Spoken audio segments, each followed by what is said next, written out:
welcome to the Yanagida Podcast, Chase. Thank you for having me, man. Dude, It's this is been crazy. A long time coming, man. Yeah. We talked about it for a while, and I'm happy that we're doing it. So I know, and it's crazy because we really reconnected. Summertime this year? yeah, about summertime, right? Summer, yeah. Yeah. We kind of community workout. We got together. Yeah, I know. Like we would like chit chat back and forth on like Instagram, like, dude, let's connect, but we never really did it. Yeah. Until this summer, and then now we're just right. like kicking it off, man. It's like, yeah, the reconnecting has been amazing, dude. So like, I remember you were like doing football, right? High school. Yeah. So what got you into football in high school? So growing up, my dad is a football coach, right? Dad's football coach. Yeah. So my dad was a football coach, so I've grown into that. So from I think it was like 4 or 5 years old, Okay. I was a water boy. Oh, like swimming? Like no, water boy. Oh, That's water why I boy. was like, yeah, like Bobby okay, Boucher. got it. Yeah. Water boy. Oh, Yeah, gotcha. so I've just been like grown into that entire like football family. Like Yeah. every day after school, just go to the park, watch the boys and all that stuff, and then just Wow. yeah, and I grew into that. From when was that? Yeah, from I think it's JPW, Pee Wee's Midgets, all throughout my middle school and then high school. Baldwin. High school, yeah. That's why I lived in Kihei. You know how you have to get like Kihei's supposed to go to Maui High, Right. but you get district exceptions. Right. So the only reason I went to Baldwin was for football. Oh, Yeah. there you Because go. Maui High wasn't the greatest. So like I had to get to a better team. Even though tried to recruit. The coach tried to recruit me there, but yeah, my dad was actually coaching for Baldwin at the time too. Makes sense Yeah, then. yeah. Oh. But yeah, football was my life, man. That was what I lived and breathed every single day. Mm-hmm. Yeah. And then of course that's how you got into lifting. Yeah. Yeah. That's how I got into lifting. Yeah, just trying to be stronger and whatnot. You know, when I first started football, I sucked, dude. There was I think it's called MPRs, maybe. I don't know, something I forget what the name is called. But basically, it's like it's a rule in football that like you have to let these kids play at least like 3 plays out of the game, even though like the coaches don't want you because you suck. But like you have to. It's kind of like Let them play a little participation thing, and that was me, dude. So yeah. I was on that squad. In high school. No. This is middle school. Middle school. Yeah. Oh. So like growing up, I was like one of those kids that like, okay, like where the team is winning, like there's no way we're losing. Okay, throw him in for 3 plays. Yeah, throw him out.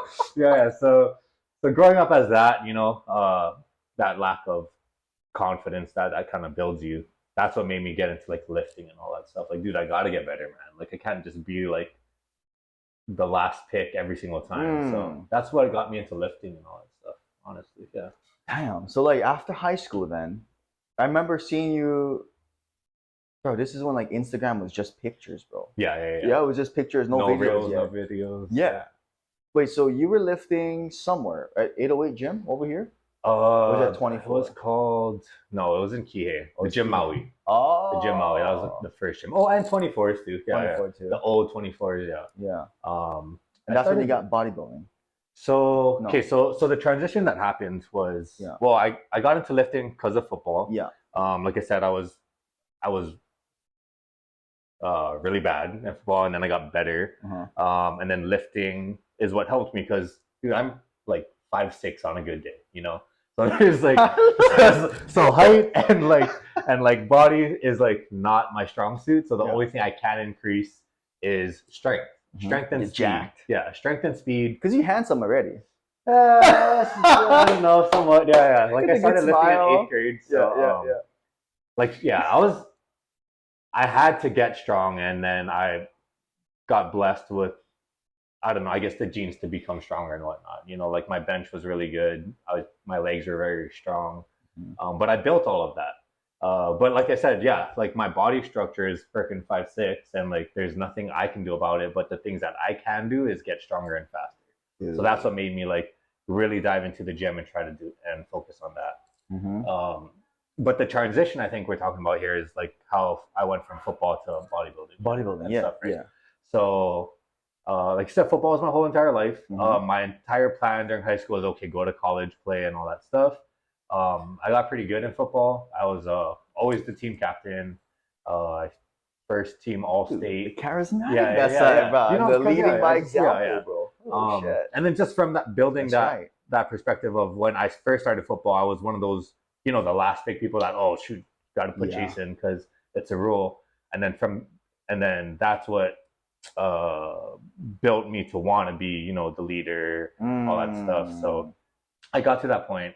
I was getting recruited junior year, yeah, to like Division 3, Division 2.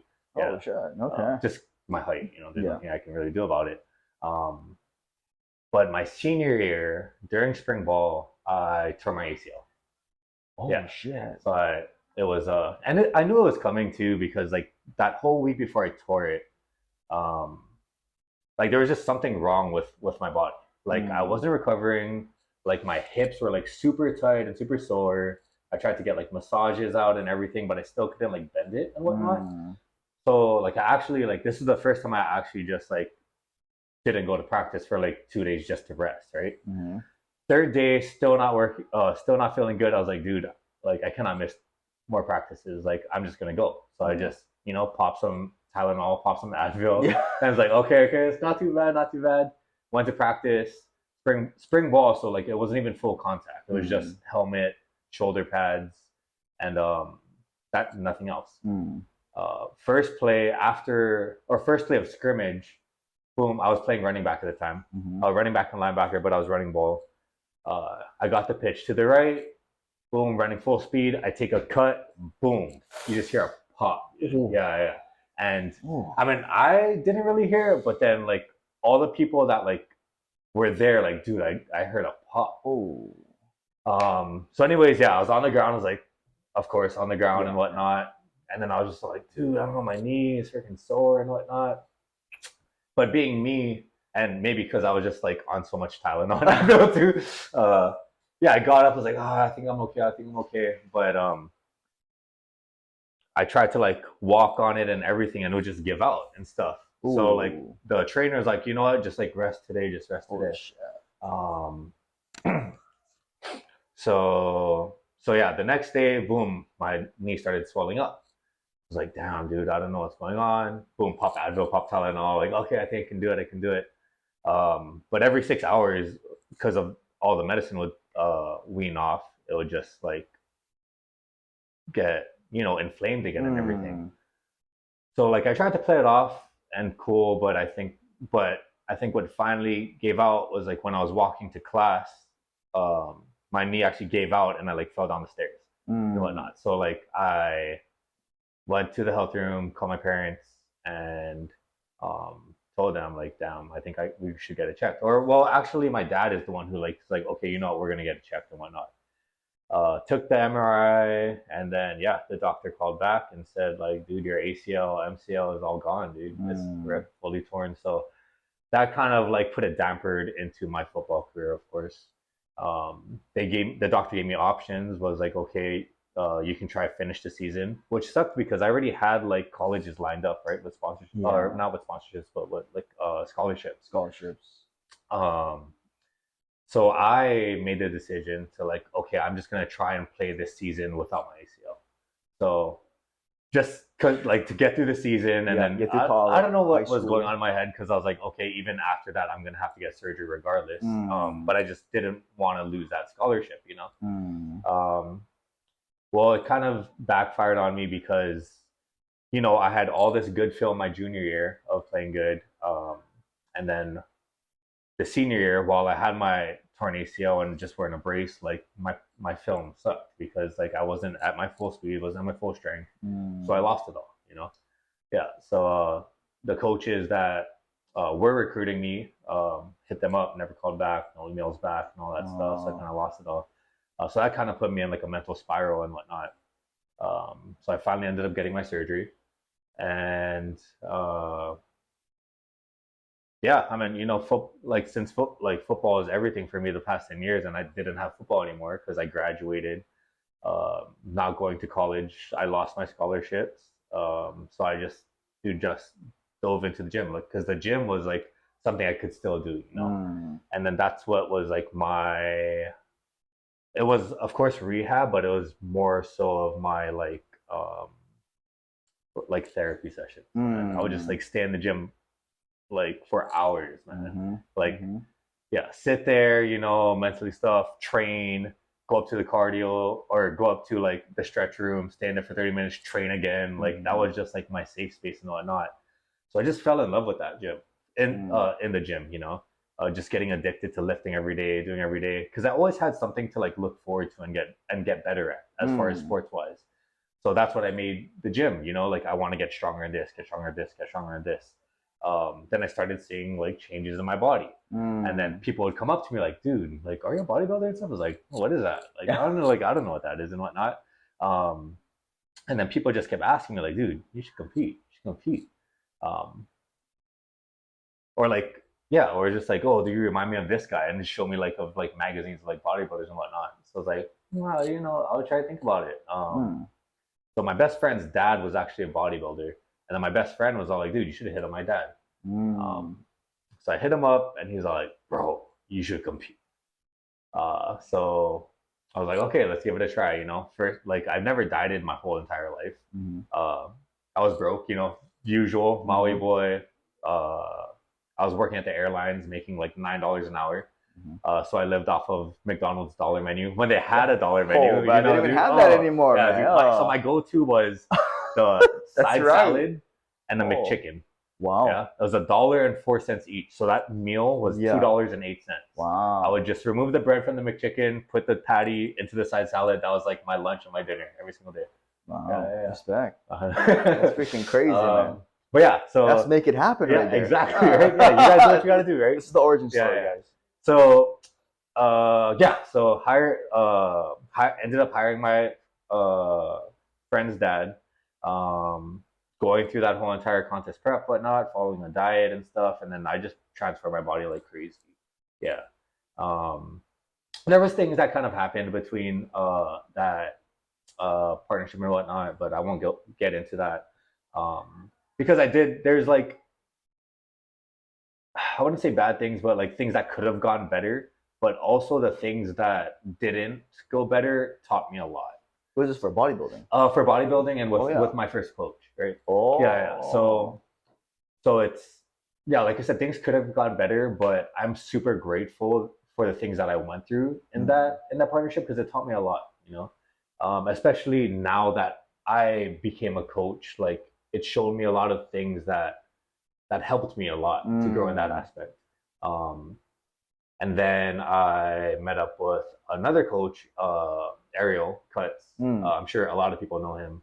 But dude, he is like my older brother and mentor and whatnot. And he taught me so much things and like, I'm grateful for this guy. Where is he at? He's based out of San Francisco. Oh, San Francisco. How did you meet him? Online, you know. Social media, Instagram. I think, and so I met him through online, and also one of my friends, AJ, that I actually met online too.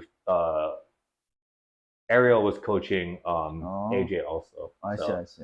So kind of like in that circle, whatnot. But yeah, did my first show. Through all of that, transferred my body like crazy. I think I placed like third my first show, which isn't too bad. Damn.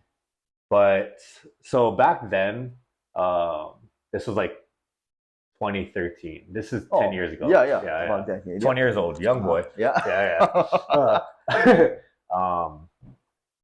Did my first show, and then I was like, I could count like how many competitors there are on Maui, like on one hand. There wasn't many. So like I started when it was very super fresh to Maui. It was new. Yeah. Right? It was only like a couple shows. Exactly. If anything. Yeah. And there was like only bodybuilding and figure. And I think that year that I competed, that's when they like released men's physique and maybe bikini. But it was super fresh as far as the division wise. But since, being one of the only bodybuilders now on Maui, everyone was all like, dude, look at this guy's transformation. And I was training at the gym Maui, and they're like, bro, can we like have a picture of you on our wall?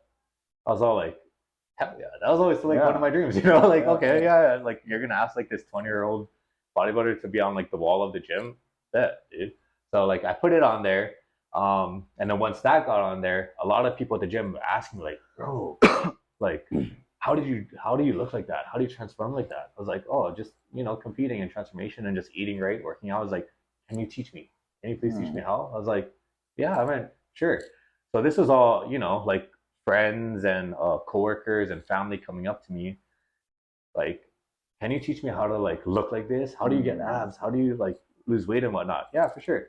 So like I learned, or I yeah, what I learned from my coaches and from my own transformation, I started giving it to my friends, my coworkers, and whatnot. Like, okay, eat this, eat this, eat this. You have to work out like this, do this so much cardio, whatnot. And I was making all of these plans for free, right? Because people are asking me for help and whatnot. So I was just like creating plans, staying up to like 3 in the morning, and like, yeah. And I didn't even realize that too. Like all day, like after work and after my own workouts, I'd go home and just create plans for all my friends and family and whatnot. And then they started seeing results, and then more so, like everyone at the gym is starting to look fit now. Everyone at like my job is starting to lose weight. They're like, dude, how did you do that? Like, oh, ask Chace, they'll write you a plan. So I was doing that. And then it was like maybe a couple weeks or months in, there was like, I came to work one day and then there was actually like an envelope on my desk, right? I was like, no, what is this? I opened it and it was cash. Oh shit! Yeah, I was all like, shit. what the frick? I was all like, cash. And then I was like, thank you so much for helping me. I was like, dude, who is it? Like, I don't need the money. Like, no, this is just like for, like, this is because I want to help. I enjoy this. They're like, dude, like, you helped me a lot, man. Like, just take the money. I know you don't charge anybody. So it's like, huh, yeah, maybe like Could be a business. this could be a business. I could start doing something like this. And this is when you're 19, 20? 20 years old. 20 yeah, years 20 years old. old. 20 years old. Yeah, 20 years old was my first contest, and then throughout that whole process, this is all happening, right? 20 years old. So I was like, huh. So I told them like, hey man, like, thank you, I appreciate it so much, but like, I really don't like. I'm not asking for anything. They're like, Chace, I'm not gonna take any more of your workouts and stuff unless you accept my money. I was like, okay. I guess I mean, yeah, I was making $9 an hour at the time. Yeah. Maybe off of McDonald's, At like, the airport, okay, I guess I could use this gas money, right? So then that's how my name started growing, right? So I was like, oh, maybe I'll say like, yeah, I don't know, I'll train people for like, I'll give you like a 12-week plan for $50, something like cheap, ridiculous and whatnot, and then like, so that's what I charged, $50 for a workout plan, and for 12 weeks transformation. And yeah, more coworkers started hitting me up. A lot of people at the gym started hitting me up. And that's what I started doing, just like people just like, hey, I heard you do like workout plans and whatnot. I was like, yeah, I do. Here's my number, whatnot. Oh, here's $50. Okay. And I started training that and doing it. And then the more transformations I made, the more referrals I get, the more people that came to me. And then people started giving me extra money, like, dude, $50. No, here's 100. Dude. Like, dude, I lost like 10 pounds in like 2 weeks. Here's $100. I was like, wow. Oh shoot, okay. Maybe I can increase my prices or whatnot. So I started charging 100, and then people started, and then there was a promoter that wanted to create a bodybuilding show on Maui. Yeah. Oh, which show was this? Strictly Muscle. Kapoi. Oh, okay. I'm butchering this name. This wasn't Capelle, guys. No, it was Steve's show. Oh, okay. Yeah, Steve's show from Strictly Muscle. His shop was actually in Maluku over here and stuff like that. Yeah, but he would go into like every gym and try to promote it and whatnot. And then he actually brought me on as an athlete, because I was like one of the only bodybuilders on Maui, like I said, at the time. So he started hosting a show on Maui, right? So these posters are all up in the gyms and whatnot. And now people know me as a bodybuilding coach or a bodybuilder. I coach people. So at the gym Maui, there was, I think, like 6 trainers there. All of the trainers went and hired me to transform them for that show. Oh, and I was all like, dude, let's do it, man. So like I finally had like a team, like, okay, like I have all these trainers here, and then a couple other people too at the gym, Sedona, them and Johnny and stuff. But yeah, I finally had like a team that like, okay, I'm gonna like coach all these people, and we're gonna go to a show together, and then we're gonna just and do it. So that show happened. I had like six or 7 clients maybe in that show. Okay. We all placed. everyone got a medal. I think maybe like 3 first place, 2 second place, 1 third. And that's everyone's first time, huh? Everyone's first time, Ooh. yeah. And then my first time like coaching people yeah. and whatnot. Wow. Scratch that. Well, sorry. Before that, there was another show 4 months prior. I coached my brother for that, and then transformed him, and then that show happened. But anyways, yeah. So all of that time frame, that's when like Maui started having shows again. So then everyone was coming to me to hire them because they knew me as a bodybuilder, and then I can start prepping them. Everyone's first show too, you know. But yeah, that's the show that blew me up, man. So like, yeah, 6 of my clients competed. Everyone got placed and won. And then one of my clients, she was a 16-year-old. She won the overall of the entire show in the bikini division. Yeah, so that was crazy. And then from there, after that show, dude, like the traction and like people that like came to me and like, dude, or like came to those people like, oh, who's your coach and whatnot. And yeah, they all told him it was me. And then like, dude, I was like, had a whole entire full on business going from there. Wow. Yeah. So that's the origin of Bolo Bill. That's the original Bolo Bill. So at this point, you're still 21. That I think I was 21 at that 21. Show. Yeah. So it all happened super like quick. Wow. You know, which was crazy because like that show on Maui, like there was never a show for like 10, 15 years before that. And it just so happened like I started competing. That happened. I was like known as one of the only coaches. So like, I mean, I would like to think it was because like people thought of me as like, oh, like I want to be coached by Chace. But I think more so I got traction because like, who else? You know, like, you know, it's like, so I got lucky in that aspect. But I took that and ran with it and I did good at it, you know? So that's what built my credentials. And then from there on, so on, like I've been starting to get known as like the bodybuilding coach here in Maui is what I think. Even though being so young, you know, there was a couple other coaches that were doing it. But I think that like, since I was around the age group of the clientele that was kind of doing it somewhat, I was more relatable. Yeah. Makes sense. Because they're probably only like a less than 5-year difference. Yeah, exactly. And then I was so more in tune with like the new school stuff too, you know? Yeah. So, yeah, so that's kind of what started this whole journey, man. And like 10 years now, it's like crazy, insane, bro. Just thinking about it, man. That's just crazy. Like how it started. So, yeah. So like, what's been like the biggest difference from then and now? Because there's probably lots of difference. Yeah. So, so being so young and whatnot, you know, and I was never my grandfather was a really big businessman, right? Oh, grandfather. Yeah, my grandfather was a big businessman. He owned a taxi business here.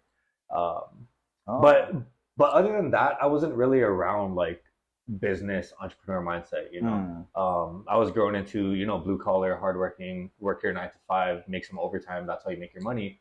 So that's what was instilled in my brain. So even through all of this business and like seeing all this traction and whatnot, this was still just a side thing for me. You know, it was always just a side hustle. But like my paychecks, my W-2s was what I thought on how to be successful, how to buy a house, all that stuff. So I've always worked since I was like 20 years old to just recently, or 18 years old till I think like 28, 27, whenever COVID was, pandemic was. That's what I thought. Like, dude, I just gotta like grind, you know, like wake up, have multiple jobs, work some overtime, get that money. So that's what I did. So I always had at least like 2 or 3 jobs. 2 or 3 jobs on top of the Bolo Bill, you know. So I think there was a span of like 3 years where I had 2 full-time jobs and then 1 part-time job. Yeah, so I would like wake up at 4. What the hell? Yeah, wake up at 4 in the morning, do my banquet shift, 4 to like 8, a 4-hour shift. Go to the airport, work my 9 to 5. Right after the 9 to 5, go to the gym, get my workout in from 5:30 to 6:30, and then do a closing shift from 7 to like 10:30, 11 o'clock. Holy. Yeah. So I was working like 70, 80-hour work weeks. It was stupid. It was stupid, man. Wow. On top of competing in bodybuilding. Yeah. But that's what I thought, you know, like work more to make more, you know. So that was out there all there, and then boom, pandemic, COVID happened, right? So basically, didn't lose. Well, everyone got unemployed, right? Right. So those 3 jobs out of the business or out of the picture. So sounds like hotel jobs. Yeah. So it was 2 hotel jobs and the airline job. Oh yeah. They all got exactly. Yeah. All boom. Yeah. As far as pandemic wise, all unemployed. So that like 4 to 8 shift, 9 to 5 shift, 7 to 11 shift gone. Right. So all I had was like, dude, what am I gonna do? Right. And I'm so used to like working. Yeah. So it's like, okay, I mean, I guess I can just like put more time into my business. So I did that, right? So I was all like, okay, what, like, since all I have to do is my business, like, what can I do? I was like, let's make some apparel, right? So I started making apparel for my business, for marketing and whatnot. Started making investments. So I got that rolling. I was like, okay, that's like 2 hours out of the day. That takes out 2 hours of my day. What else can I do?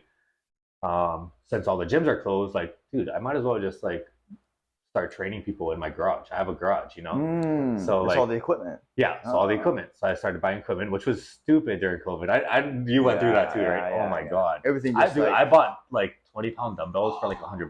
Exactly. It was stupid. Yeah, now there's like $1 a pound. Right? It's like, why is it $5 a pound? What the hell? I was like, what else I'm gonna do? So I literally like my savings. I just thought like, you know what? It's gonna be like in my head at first. I was all like, I can't spend 15 grand on a freaking garage gym, man. Yeah. But I was like, what else I'm gonna do? I'm stuck at home, being the person that like addicted to work and whatnot. I was just laying down on my bed. I was like, I gotta do something. I gotta do it. So I ended up just buying a bunch of equipment and whatnot, and then I started building a garage gym, right? Which I was so scared about because for me, it's hard to make big purchases. Like I said, growing in that like scarcity mindset of like, damn, like I'm not working right now. Like, how am I gonna make this money back if I buy this? But there was just something in me that I just thought like, dude, I got to do it. Like all I have right now to work on is my business. Like all these jobs are gone. Mind you, yes, like I was able to like collect unemployment in the beginning, but still, like, how am I gonna make like what am I gonna do if I just have my business? So I was like, screw it, whatever. I'm gonna take a leap of faith. Spent that 15 grand in the gym.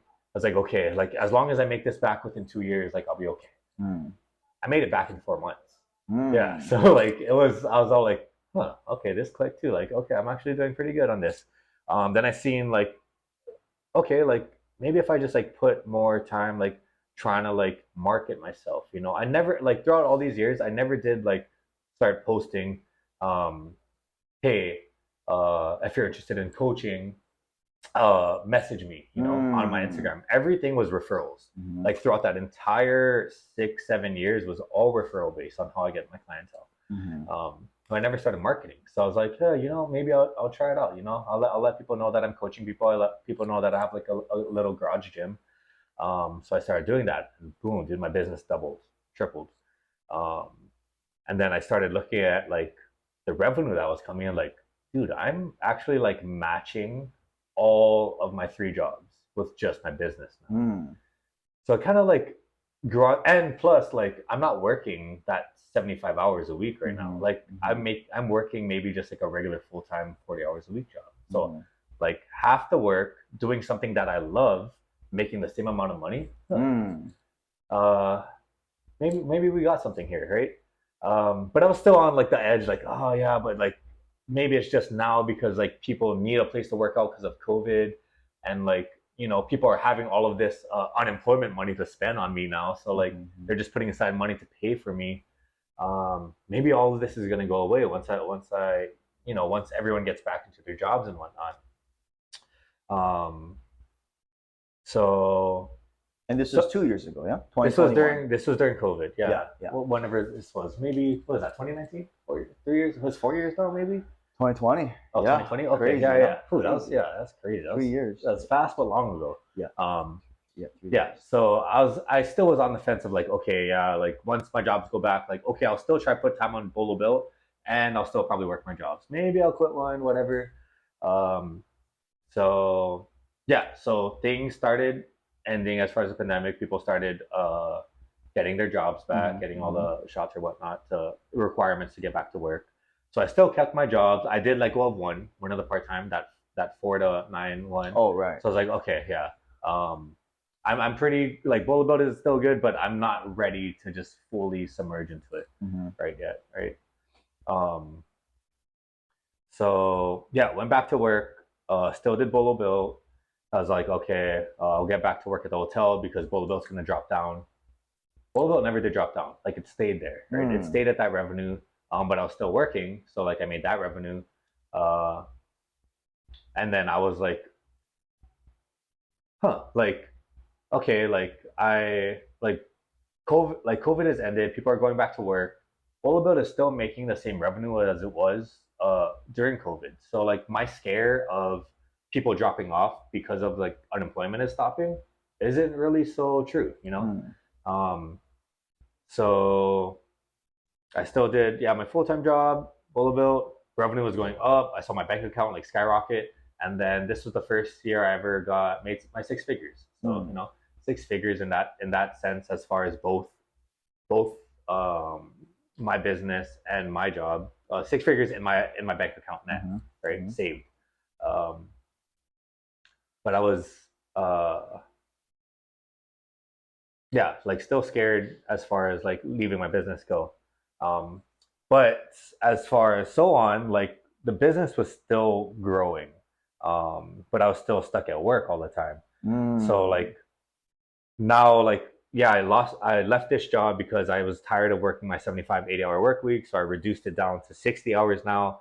But now Bolo Bill was growing, so boom, back up to 80, you know? So I was like, damn, dude, I can't keep doing this. Like, even people would see me like, dude, are you okay? I was like, why? Like, you look so tired. Like every single day was like that. Oh, shit. I started having to use like eye drops every single day because like I'd wake up with my eyes are just bloodshot, dude. Yeah. And everyone's like, dude, like you look sick. I was like, I feel fine. Like, dude, you look like you're losing hair. You're like your eyes are baggy and whatnot. Like you gotta rest, man. And like this was like the first, like, you know, everyone's like, oh, dude, I'm so proud of you. Like you're grinding, man. How do you do it? How do you hustle? Like when people saw me like during that time now, like people are like, dude, are you okay? Like I'm like, yeah, wow, what's up? It's like, you look tired, man. You should get some rest. Like no one was telling me like, oh yeah, grind, man, grind. Like my family, my friends was all like, you don't look good. So I was like, yeah, like maybe I am overworking myself and whatnot. So I've always like, I was like, what am I gonna do? You know, like I'm scared to leave this job because it's so stable. When I was waking, this is the serving at the Marriott. Oh, the Marriott. Yeah. Oh, okay. Which is really good money. Tourism is really good money in Hawaii, which is a really good job there. Yeah. But you know, my business is my passion, right? So I was like so torn between like, I know I gotta let something go. This is for sure. I know I make good money on here. That job alone, you can make 6 figures in there, as far as on your W-2. And Bola Bill is like, you know, it has its spikes as far as fitness, you know, has your January 1st guys, the season, you know, as far as any business. It was like something gotta go. And this is when last year. This was last year. Last year. Shit. Okay. So I was all like, yeah, just asking, you know, high level people or like the people around me, like, dude, I don't know what to do, man. Like, I'm tired every single day. I'm tired. And everyone's all like, follow your passion, man. Follow your passion. Like, if there's anyone that can make it happen, you can make it happen. You know, you're Mr. Make It Happen. Like, you always say that shit to me. So like, do it yourself. I was like, okay. I was like, okay. So yeah, just surrounding myself with more people in business savvy mindsets. Like they're all like, dude, what are you still doing here? Or like, and even like my coworkers all like, dude, I see your business is popping. Like, why are you still working here? So like, it's like, oh well, just because it's good money. Is like, yeah, but like, dude, like imagine you put that time that you're putting here into your business again. It can grow back. So I was all like, man, like I don't know. And it was just like contemplating back and forth for months and months and months. So finally, I was all like, you know what? Like I've always told myself that I want to retire before 30. Hmm. In a sense, retire as far as like just doing what I love, working for myself. I'm not really retired right now, but as Oh, far I as a mean, like business owner. from like a Yeah, as job. far as Yeah, as far as jobs. makes So I sense. told myself I was 30, which came perfect timing because That was last year. yeah, last year I Yeah. was 29. Dude, I was all like, okay, it's a sign, man. Like everything happened for this reason. Like COVID happened when I was like 28, whatever. It proved myself that I can do this whole business thing alone or business thing and actually still like make a living out of it. This is my last year of being 30. I told myself and told like my family and my friends, like, what I promise you I'm gonna retire before 30 and whatnot. So I was like, you know what? I'm gonna stay true to my word. Uh, and I had all of my 2 weeks notices already written out for December Last year. last year before 30. And I had this written out Do you during remember like when? summertime. December? Uh, Beginning of the month. Well, I already had it written out. So I already wrote down like, hey guys, I'm just letting you know, like I'm gonna be stepping down my employment just because like to focus on my business. And it was always a dream of mine to leave all my W-2s before I hit 30. I think I put that in my W-2 too. It was the same thing, for both. And I had wrote that down in the beginning of the year, and I marked it for December. I think it was like 2 weeks. So 2 weeks before December 31st or whatever. I think December 15th. Around there, something like that. Almost a full year ago. That's crazy. Oh yeah, dude. That's almost a full crazy. year ago. Yeah. But I wrote it so down much as all like in 12 months. Yeah. But then like I wrote it down for there, but I was always contemplating like, am I actually gonna do this? I'm actually gonna do this. And then that time came where I saw the date mark stamped, and I was all like, I'm gonna do it, man. I gotta do it. And I can always come back. In my head, I was all like, I'm pretty sure like they would rehire me, even though me sending this whole note of me leaving and always wanting to retire. So I did do that. So I left the airlines. I left the hotel. Well, I'm still employed with the hotel, but I dropped down to casual because there was just there was like an agreement that worked on both sides of the parties, But yeah, man. My goal and dream of being a full blown entrepreneur before 30, I made it happen. So and that's what I did, and that it's the best decision I made. I wish I made that timeline a little shorter. I wish I said it was I want to retire at 25 or retire at 21. Like yeah, because dude, I love it, man. I'm thinking now like I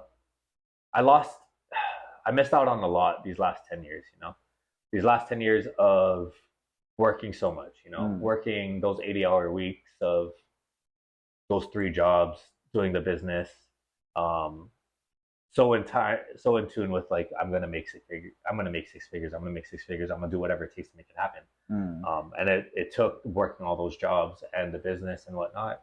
And then now I'm like looking, like ever since I left those jobs, I'm working like honestly maybe like 6 hours a week 6 hours a week and making the same revenue I was making when I was working 80 hours a week. And it's such a blessing, time is so valuable, and like the free time that I have now is just insane. It's just insane. And yeah, like it's not like I'm blown up and I'm not a millionaire and everything, but I think like I feel like a millionaire just like of the time freedom that I have.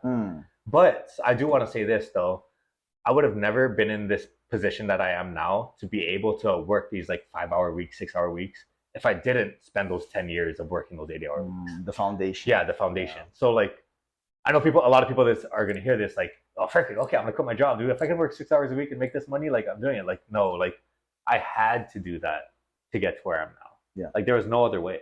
There's no other way to like know how to grind, know how to like to best use my time, like because I like on top of my 3 jobs, I still had the business to go, but I only had so many hours of the day, so I had to learn. Okay, how do I like work so efficiently in these 2 hours that I do have to make all of this? And now that I had that skill, that's why I can work. Like I can bang everything out in 2 hours. I can create all these plans and like know how to like best use my time in this short amount of period.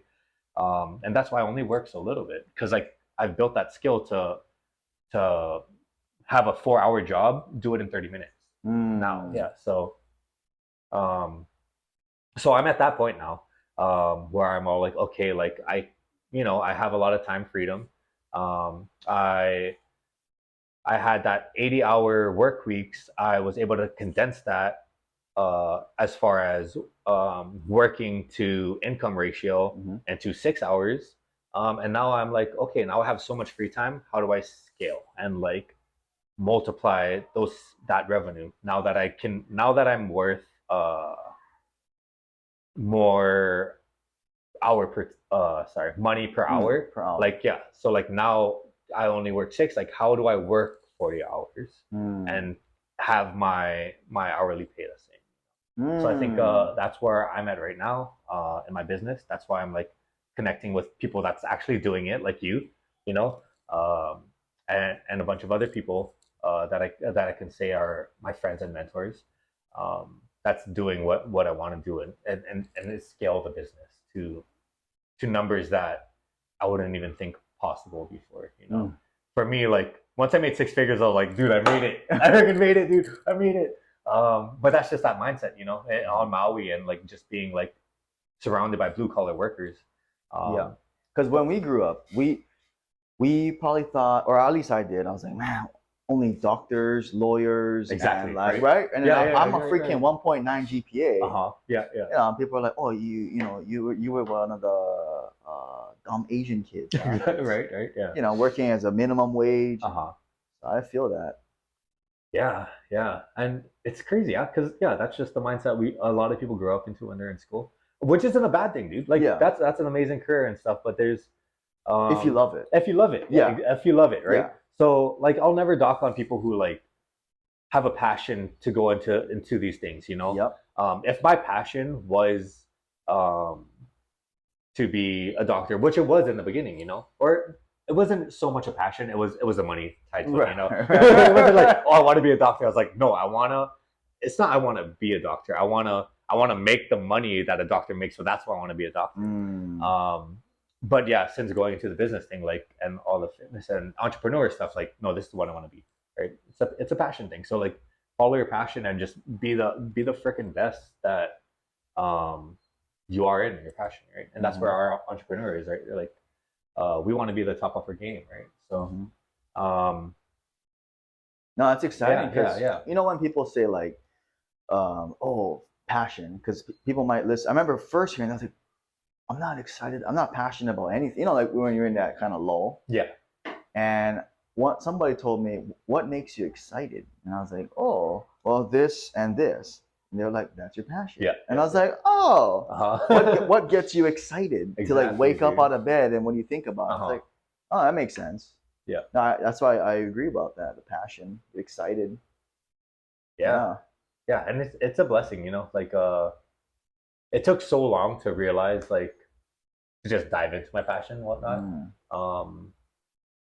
But we're doing it now, and I'm doing it. And I think the path that I am on right now, definitely not where I want to be. And that's just always the mindset I've had, like, oh, I got to do better, I got to do more. But I'm finally starting to like appreciate the things that I have done, Yeah. And which was very hard on me to just to like realize, like, dude, like, you're actually doing all right, man. You're actually doing all right. And I think it took that to build the confidence to let go of everything and focus on this. Because I think if I didn't believe that I was doing all right, I would have never let go of everything else, So, yeah, to all you like people who like are grinding and doing business and whatnot, like, yeah, you need to have that edge in you. Like, I got to get better. I got to grow. I got to build this.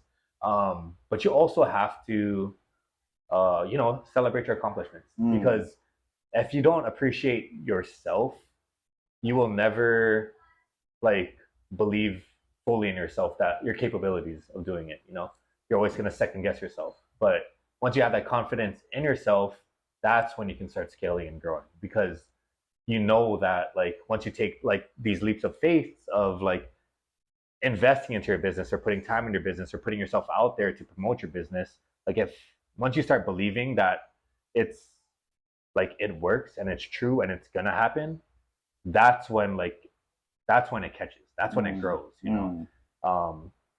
I think as far as like, you know, every business, you're a salesman, you know, you're selling your business, and it's not so much how much you know about the product, but how much you believe in the product that makes people believe in you. Like if you cannot believe in its core itself, people feel that energy, you know. So once you believe that, then it'll grow. So yeah, dude, I like that. And that makes sense, because I mean, if you're not eating your own food that you cook, exactly, right? Yeah, it's like hard to tell people, oh yeah, my food is awesome, right? If I don't even eat my own food or your product or service. And that's, I mean, that's honestly, that's my motivation to like work out and stay healthy and whatnot. Yeah, of course it's for my health, but like being in the fitness industry, like I'm a walking business card, you know, right? Like, actually, my mentor told me, hugging the sleeves, like my mentor, even me too, like little joggers, you exactly, know, right? Yeah, you gotta look fit, dude. Like, who's gonna like hire like you know, a fitness coach and whatnot if you're not living it, you know? Right? That's true. And like the biggest business card in any business is gonna be your self-image and yourself, and that's my motivation to like work out and, you know, and keep doing what I'm doing. Like if I'm like coaching all these like clients, like, hey, you gotta stick to your diet. Like, why aren't you working out today? Like, hey man, like I know like you had a bad week, but we got to get back on it. Like, I believe in you. But they see me at like the triangles, like freaking taking shots of tequila, going to Jack in the Box, getting that freaking tacos and buttermilk every single day. Like, bro, like you're telling me to work out, like, right? So I mean, you know, like balance and like, like I enjoy myself like, every little bit, right? I enjoy myself, right? But yeah, that's my motivation to work out, and I think that's huge. And it's not even with like bodybuilding. Not only with just bodybuilding coaching, you know, like any business that you're in, like hairstylist, like if you show up to work like freaking rugged, like freaking, you know, like hair is all nappy, what they call that cowlick or whatever. Like, dude, like you're cutting my hair, but look at you, like you do that. Or like if you're like in fashion, like if you don't like dress stylish or whatnot, or like or business. I think you're the one who told me this, right? Like you show up to like a meeting trying to sell I don't know, like a 6-figure proposal. You can't show up in like basketball shorts and tank top, dude. Show up in your business suit, man. Like, you know, like show up that you're serious about this, and that like you look like you're offering something that's worth this much, you know. And I gotta get me a suit. I don't know where to get it, dude. Like, when are we freaking going? I don't know, man. I don't know. 2024, it's hard because like I have broad shoulders, and short arms, dude. So like, I got to get an XL, of course, but like I looked at like XL suits and it's like, oh, it's like super long. Yeah, like this is built for like a guy who's 6 feet. I mean, like, man, no, I'm not there. But yeah, we definitely got to get one. And we gotta make it happen. I got it tailored. I got to get tailored. But yeah, you know, just you know, be the self-image, be your own business card, be your walking business card. Like if you created a business card for your business, that's what you got to wear. So, yeah. I agree. Yeah, because that sells itself. Exactly. And then like how you hold yourself too. You're like, oh, I can tell that this guy like works out. Look at the way he walks. Like just we don't say that, but like unconsciously we're like, dude, like Chace, dude, he's like, he does something. You know, he like works out or something. Like chest up, walking. You know what I mean? Like not like lettuce and of course. Makes sense. The top reviews. The top reviews aren't printed, you know. The top reviews are going to be from people who know you. Word of mouth is always going to be like the top reviews on how you are, you know. Because like, you know, when people look up someone or like look at a restaurant or like try to buy a product or whatnot, the first thing they do is ask someone who uses it, right? Or ask someone who's had it before, who's tried there, like, hey, have you ate at this restaurant before? Like, what do you think about it? Oh, yeah. it was trash, dude. Yeah. Fucking rats walking around, or like, dude, it was so good. I would eat the thing every single day, right? Yeah. And then you go. And that it's how that business makes someone feel, you know. And then that's how it is with a service-based business, you know. I don't essentially have like a physical product, but I have a service-based, and the review that person is going to give to another person is, how did I make this client feel? And then that person is going to express it, whether I made him like, dude, he was like uncommunicative, like I don't even know what the hell he was saying. He was telling me to freaking do deadlifts, and I was asking how, and he's all like this, and like he wouldn't explain it. And I was asking like, oh, why I gotta eat this? And he was just like, because you got to. Like, I don't know what that means. So like, however you make that person feel is how they're gonna explain it to the next person who's gonna ask, you know. So always leave a good impression with that. Dang, Chace, dude, what's next for 2024? Because we're 30 days out. 30 days, yeah, 30 days out from the year. Oh, damn, dude, it's December 1st. Yeah. That's crazy. That's crazy. Yeah. 2024. So I think now that I'm like fully submerged into like the business is everything now. Like I don't have all these other jobs and things to fall back on, and I can put all my time and effort into the business. And I do some side stuff too. Like I invest in real estate and all of those things too. But for me, it's how do I scale? You know, how do I scale? Because all these years it's just been a one-man show, man. Lone Wolf, Chace Bolosan is the coach, the admin, the financial advisor, the marketer, the apparel business manager, the back end, all of it. I was playing every role, you know. So I'm all like, okay, so if I play every role, that means I'm working 4 hours here, 4 hours here, 4 hours here, 4 hours here, 4 hours here. Wait, I only have 24 hours, right? And the reason why I'm not expanding is because like, okay, I'll do like coach and admin on Monday, assistant on Tuesday, whatever, and then okay, Friday is my marketing day, so I'm only marketing on Friday. So I was like, okay, so every time I market on Friday, yeah, I gain traction on leads, but all the other days I'm missing out on. There's 6 days out of the week. How am I going to market every single day, but I still have to do all these other jobs? Maybe I need someone to market for me. So I think right now I'm in the mindset of like, okay, I gotta finally build a team. You know, I've got to build someone who can take this role so they can do it every single day. That because I'm working every single day. Okay, so now I have marketing every single day. Okay, I need to have like an admin assistant every single day. So that frees up more space for me so I can do more of the other things every single day. So that's kind of where my mapping is. And I think I'm in the process of hiring those people and just finding those people that work for me. You know, right now I'm reaching out to people that I trust, and more so people that have been clients with me and like have been loyal to me because they know how I work. And I want to give, you know, like I've always told all of my clients that started me from the beginning, like, bro, like, thank you so much for trusting me. You know, I had clients that trusted me when I was a 20-year-old kid, you know, a 20-year-old kid who's been a fat boy his entire life, made one good transformation, and then now they're paying me for services, you know? And I always told them like, hey man, like, I promise I'm going to give back. Yeah, you think I helped you, dude, you don't know how much you've helped me with what I've learned because you trusted me. So I'm like reaching out to all of those clients and whatnot, and trying to build, you know, build them as much as they built me. And I think I'm like in that transition phase of hiring out all of those things right now. And I think I got some good gems that I had, you know, clients wise, that like who I've been blessed that they've been like loyal to me as far as clients, and also they know how to work. And they know what I'm looking for in the business. And I think that's what I was scared about the most, is like hiring people, because like, you know, we're in that no one can do it better than me, right? Like, oh yeah, I can hire this guy, but like it's not going to produce the same results, so I'm just going to do it.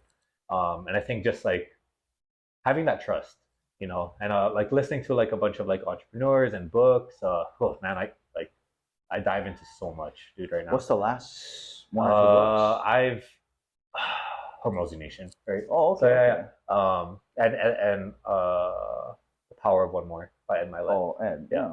So just replaying those two, and then just going to all these masterminds and speeches and random YouTube videos that just pop up on, like now that like I'm speaking like motivational stuff, like Instagram and TikTok, that's all that shows up, right? Like Apple and iPhone, I don't know what the hell they did to the phones, but like they're listening. Yeah, they're listening. They're listening right now, I promise, right?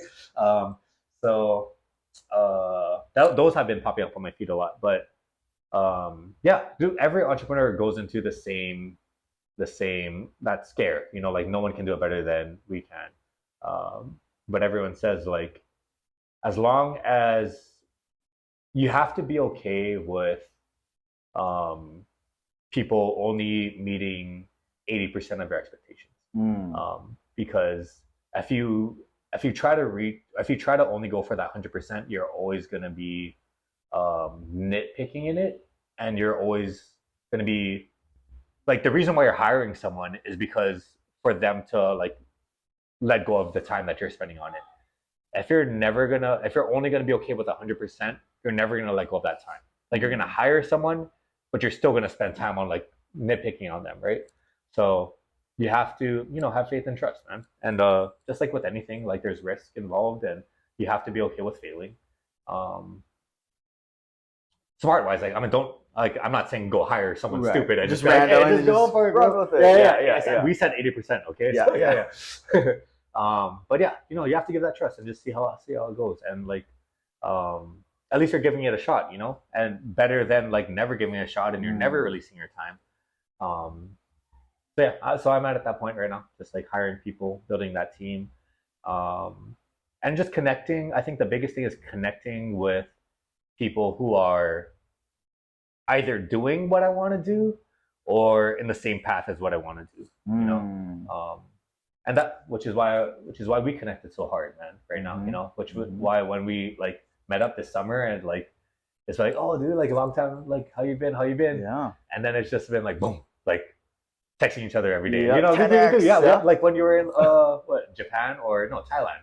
Dude, we was on the phone for like almost 2 hours, just like, hey man, how you been? I called Jojo, I called you guys, just randomly like hitting up each other, and like, dude, like this is what I needed, right?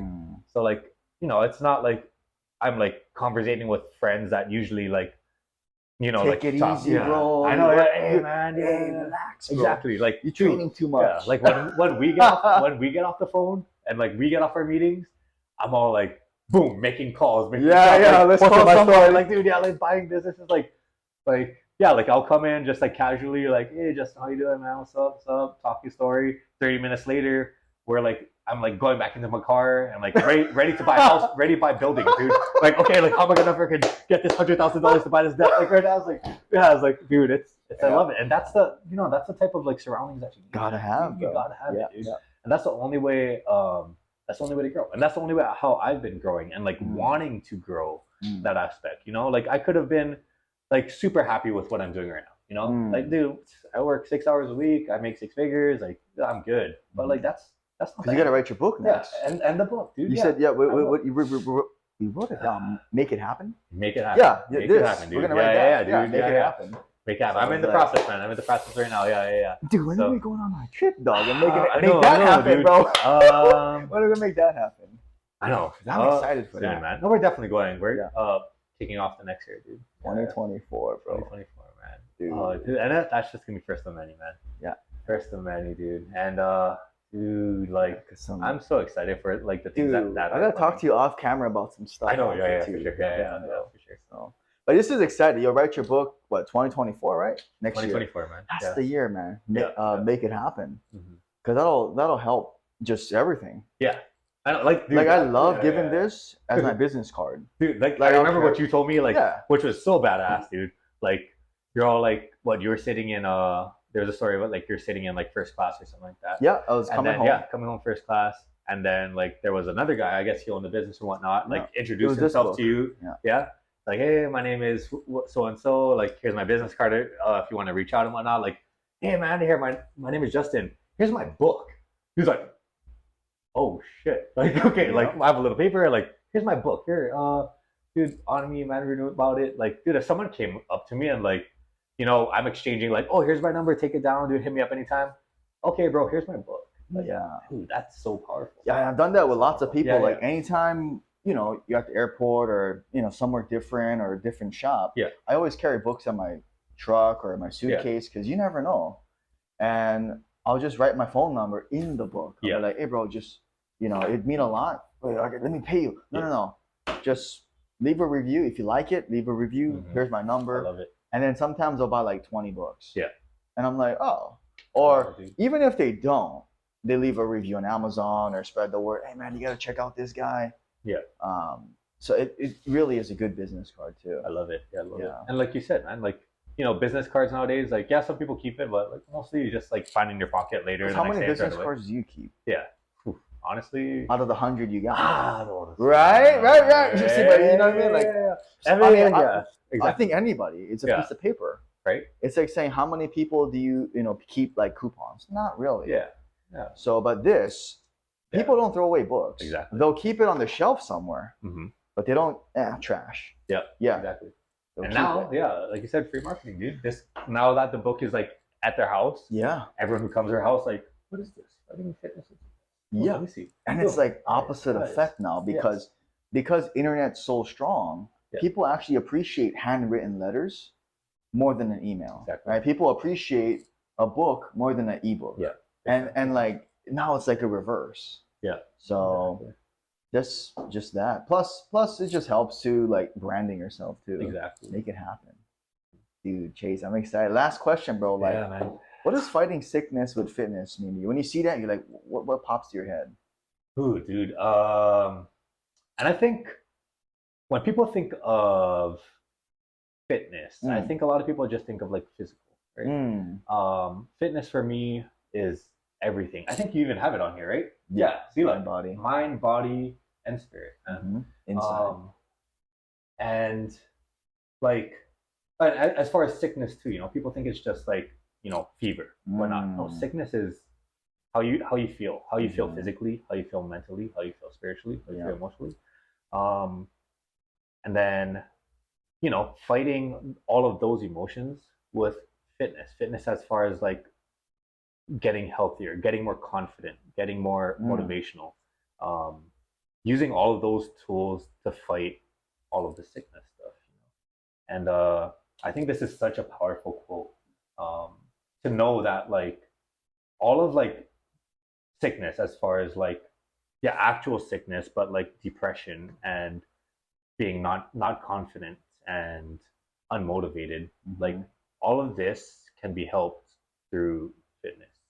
And a lot of people don't realize that, you know, like the biggest investment that you can do is into yourself, bro. You know, right, dude. And then that's exactly like that's exactly what it is, right? Investing in yourself to fight off all of these things.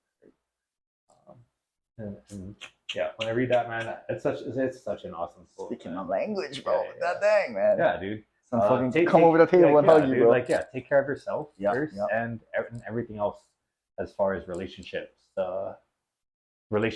business, financials, everything is gonna get better. With that said, where can people find you? Okay, so people can find me on my Instagram. That's mostly, you know, that's what it is nowadays, right? Social media. So at Bolo Built, BOLOBUILT. And on there, click the link in my bio. It goes to my website, has everything, access through there, my Facebook, all of those things. And find me on Facebook too. At Bolo Built too. Yeah, you'll find that. And man, just hit me up, message me. And you know, like, I'm not trying to sell anything, man. Like, if you wanna, like, even if you just have some like questions or like things like that, this is my passion, dude. Like I said, like in the beginning, I was coaching like multiple people without asking a dime for it, right? Because I love to do it, right? I was staying up like 3 a.m. creating programs for like people I just met, just because like I love it, right? But yeah, hit me up on there. Ask me anything about fitness, being a young entrepreneur, trying to scale stuff or how to invest, all those things. So, yeah. All right. Well, yeah, Chace, thanks for coming on, bro. You, man. Thank you. I finally made it happen, man. I know, dude. God dang, man.